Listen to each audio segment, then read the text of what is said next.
Hello, beautiful people. I wanted to come to you today and talk about what we can do to control our emotions.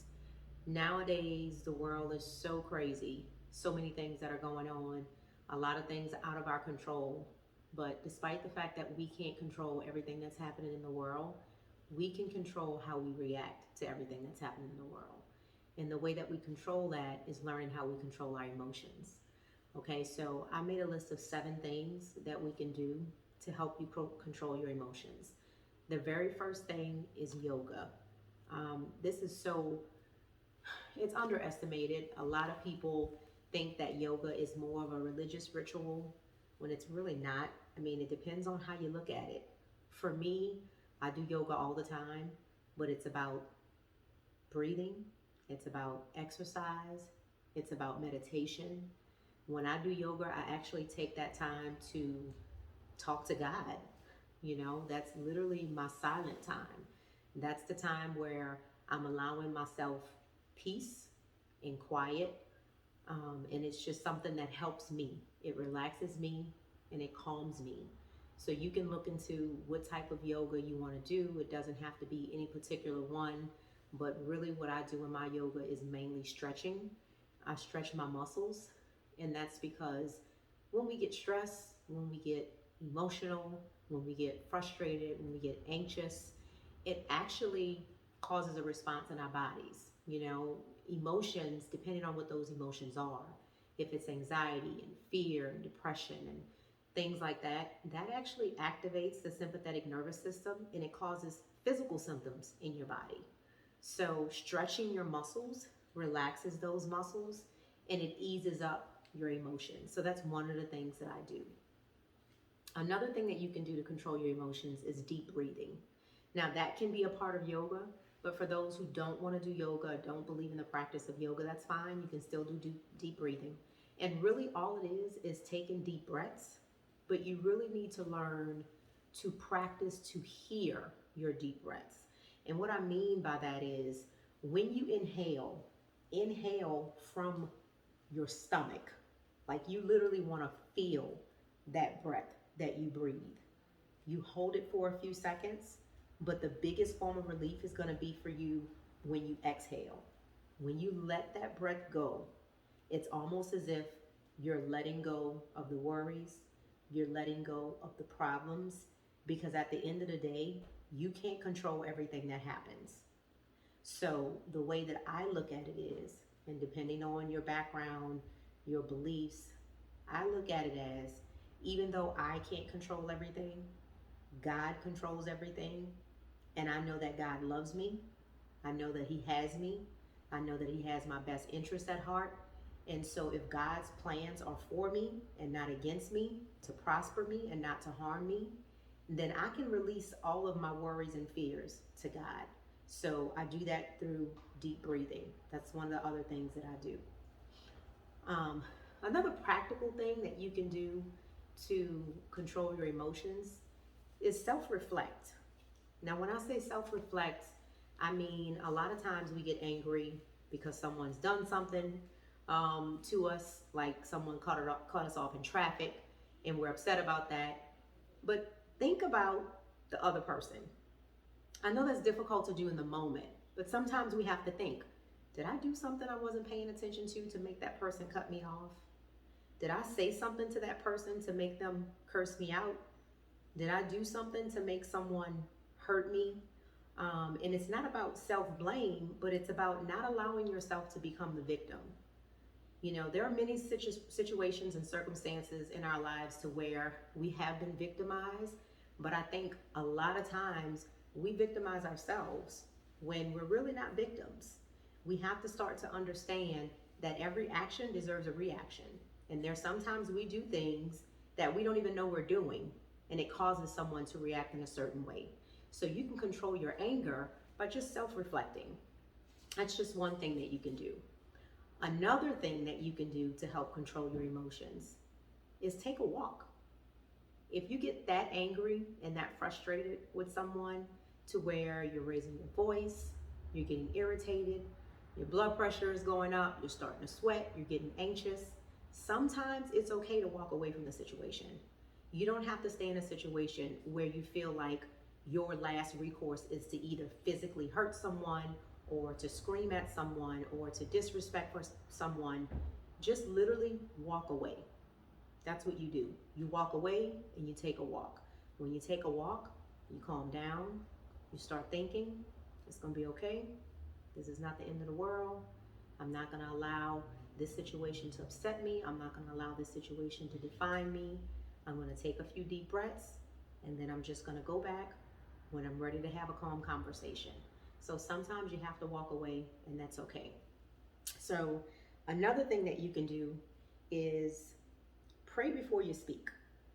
Now, this is big for me, and I'm going to give you an example of how I use this. I use this at work. Okay, there's a lot of times that someone may frustrate me at work, or I may have my own strong opinions about someone or something that someone did at work. And I think that selfishness, that ego that's inside everybody, it makes you just want to go and tell somebody off and tell them exactly what you think. Well, that's not right. You're supposed to do it this way. So what I've learned to do before I go into a big meeting, before I go and have a conversation with a coworker or one of my employees that I feel is going to be a tense conversation, I pray. I just ask God to give me the words to speak, to allow me to be used for good and not for bad, and just to allow me to be able to bring peace into the conversation. You know, it's never a goal to bring conflict. Sometimes people bring conflict to you, but you always want to de-escalate as much as you can. So before I'm having a really big conversation or a conversation that I feel is going to be stressful, I just pray before I have that conversation. Another thing that you can do is change your perspective. I think one of the biggest things that we miss out on is changing how we see things. I heard someone say before, it's hard to be angry when you're grateful. And if you start looking at things glass half full instead of glass half empty, I think things are always less stressful for you. And it controls your emotions, because if you think about it, we're mainly trying to avoid people that complain all the time. I know I don't like to be around people that's always negative, that's always complaining. Oh, I don't have this, I don't have that, I got this problem, I got that problem. It's fine for people to have problems, and it's fine for us to vent. That's even healthy. But you don't wallow in that. You don't stay in that place. You can be upset, you can be frustrated, you can have that confidant that you trust and that you respect, that you can talk to. But it's not like every single time you talk, you're weighing that person down with all of your problems and your troubles and the weights of the world, like nothing goes right for you.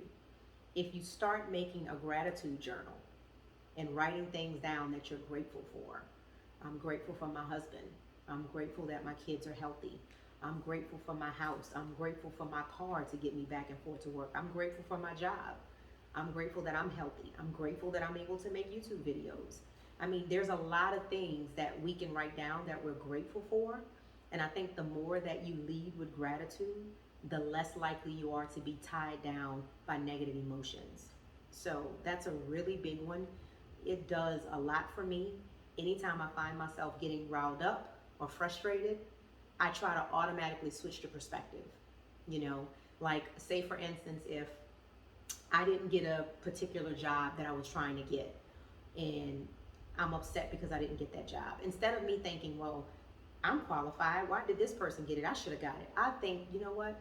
I'm grateful that this is actually teaching me something, because now I know what I can do better the next time. Or I look at it like, well, maybe that job wasn't for me because God has something else for me. So instead of looking at it in a bad way, you look at it like, you know what? God is watching. He knows what's going on. If he didn't allow me to get that job, it's probably because that's not where he wanted me to be. So again, you change your perspective, and that causes you to go into a moment of worship and praise. Well, thank you, Lord, that I didn't get that job, because that means you have something better for me. Something could have been harmful in that position that you didn't want me around. So you have to change your perspective. And the last thing that I'm going to say that is probably the biggest thing on this list that I feel like we all need to do to help control our emotions is give grace. We all need grace. We need to give everyone grace. I mean, we are literally trying to do our best every single day. Everyone is struggling with something. Everyone has problems. Everyone is going through so many psychological issues nowadays. It's amazing. And so I think you need to start thinking, well, what is this person going through? For them to be this angry, for them to be this emotional, what's going on with them? You know what I'm saying? Give grace. And I look at it like, I know I'm nowhere near perfect. I make mistakes all the time. And when I mess up, I want someone to give me grace. So how can I expect grace if I never give it? You know? So those are just some quick things that I'm hoping can help you. Like I said, we're all going through different times right now, and there's a lot of people out there that's hurting. There's a lot of people out there that need to find ways that they can actually help improve their situation. And whether those emotions that you're dealing with is anxiety, depression, stress, anger, rage, guilt, blame, there's so many different emotions. We have to learn to take control of our emotions and actually realize that our emotions are there to help us, not to hurt us. So think about that.